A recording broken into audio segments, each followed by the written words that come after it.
ভাই ভাই সালাম ভাই তুই চাপ আজকে এই বিজয় র্যালিতে হিসেবে আমাদের মাঝে উপস্থিত আছে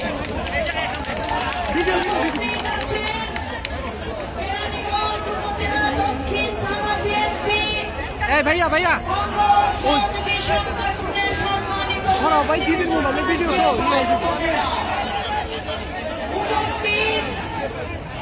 এই এলাকার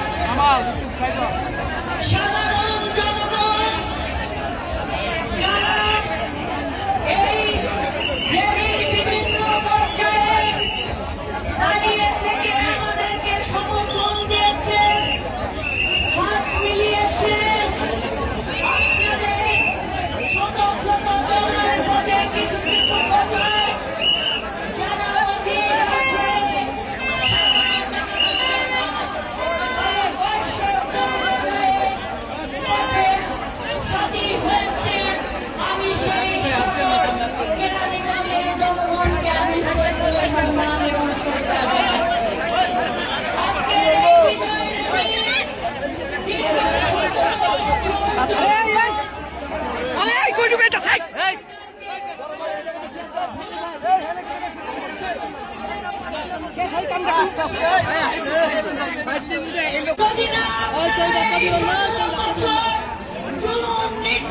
নিপীড়ন সহ্য করেও ফ্যাসিবাদের বিরুদ্ধে আন্দোলন চালিয়ে গেছে রাজপথ সরব রেখেছে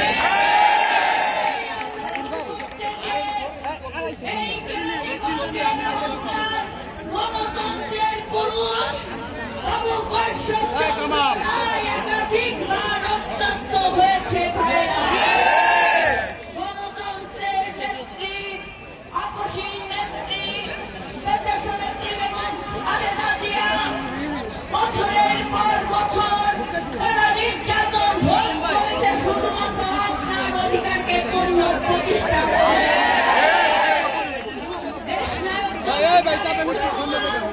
তিনি বাংলাদেশের গণমানুষের নেতা তিনি শুধু বিএনপির নেতা নয় তিনি 18 কোটি জনগণের নেতা তিনি আপসীনভাবে নেতৃত্ব দিয়েছেন ফ্যাসিবাদের সাথে কোনো আপোষ করে নাই তিনি আমাদের নির্দেশ দিয়েছিলেন 144 ধারা ব্যারিকেড ভেঙে বন্দুকের সামনে মুখ চিতিয়ে ছাত্র জনতার এই গণ অভ্যুত্থান আপনারা সফল করেন ভাইয়েরা আমাদের নেতার সেই নির্দেশনা পালন করতে যে আমাদের অনেক রাজনৈতিক নেতৃবৃন্দরা ভাই ওর মোবাইলটা নামান শ্রমিক দল কৃষক দল মহিলা দল এটা দিদি দিয়ে দেব বিএনপি সহ সকল গণতান্ত্রিক রাজনৈতিক দল জনগণ দায়িত্বের আদানের উপর জনগণ এই অভ্যুত্থানের শহীদ মৃত্যুবরণ করেছে আজকে আমি সেই সকল শহীদ ভাইদের প্রতি শ্রদ্ধা জ্ঞাপন করছি এই বিজয় আমার জনগণের বিজয় এই বিজয় ছাত্র জনতা কৃষক শ্রমিক জনতা সকলের বিজয় এই বিজয়ের এই বিজয় লগ্নে আপনারা গত বছর ঠিক এই দিনে ঢাকা সহ বাংলাদেশের বিভিন্ন রাজপথে বিজয় মিছিল করেছেন অনেকে আপনারা আল্লাহর দরবারে মাথা নত করে শুকরিয়া জ্ঞাপন করেছেন সেই মঞ্চ ধরে সেই বিজয়ের সুলগ্নে আমি নিপুণ রায় চৌধুরী কাশিমপুর কারাগারে সকল রাজবন্দীদেরকে নিয়ে আমরা উল্লাস করেছি কারণ ওই পৃথিবীতে যখন আমরা দেখেছি শেখ হাসিনার কালো পতাকার নিশানা যখন পৃথিবীতে আমরা দেখি নাই তখন আমরা নিশ্চিত হয়েছি বাংলাদেশ স্বৈরাচার মুক্ত হয়েছে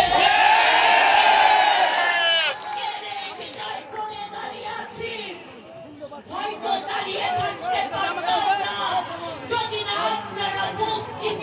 যুদ্ধনা করতেন।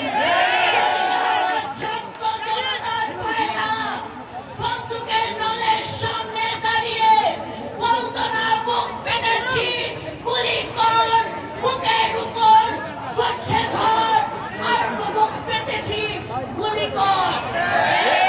একটা গুলির প্রতিশোধ নিতে হবে আমাদের। শেখ হাসিনার প্রতিশোধ নিতে হবে আমাদের। আমরা কোনো প্রতিহিংসার মাধ্যমে প্রতিশোধ নিতে চাই না। আমরা প্রতিশোধ নেব জনগণের ভোটের অধিকার পূর্ণ প্রতিষ্ঠার মাধ্যমে। ভাইরা, আমরা চাই একটি জাতীয় নির্বাচন। আমরা চাই জনগণের ভোটের অধিকার নিশ্চিত করতে আগামী দিনে দ্রুত জাতীয় নির্বাচনের ঘোষণা দিতে হবে এই অন্তর্বর্তীকালীন সরকারকে। অন্যথায় রাজপথের ফয়সালার মাধ্যমে আমরা জনগণের ভোটের অধিকার ইনশাআল্লাহ নিশ্চিত করব। ভাইরা, তার জন্য কি আপনারা প্রস্তুত আছেন? কি নির্বাচন চান? কি জনগণের সরকার প্রতিষ্ঠা করতে চান? আমরা জনগণের সরকার প্রতিষ্ঠা করতে চাই। আমরা বিএনপি নির্বাচন চাই, কারণ জনগণ এবং গণতন্ত্রই হচ্ছে বিএনপির একমাত্র ঠিকানা। তাই ভাইরা, প্রস্তুতি নেন। এই র্যালি, এই বিজয় র্যালির মাধ্যমে আগামী দিনের নতুন আন্দোলনের পটভূমির আজকে সূচনা হলো কেরানীগঞ্জে। সারা বাংলাদেশে এই বিজয় র্যালির মাধ্যমে আগামী দিনের গণতন্ত্র পুনরুদ্ধারে আরেকটি যাত্রা শুরু করলাম আমরা এই বিজয় সূচনার মাধ্যমে। ইনশাআল্লাহ জনগণের ভোটে আগামী দিনে বাংলাদেশের প্রধানমন্ত্রী হবেন দেশ নায়ক জনাব তারেক রহমান। ইনশাআল্লাহ আগামী দিনে জনগণের ভোটে নির্বাচিত প্রধানমন্ত্রীকে প্রধানমন্ত্রীর আসনে সরাসরি দেখতে পারবেন গণতন্ত্রের মানুষ কন্যা দেশনেত্রী বেগম খালেদা জিয়া।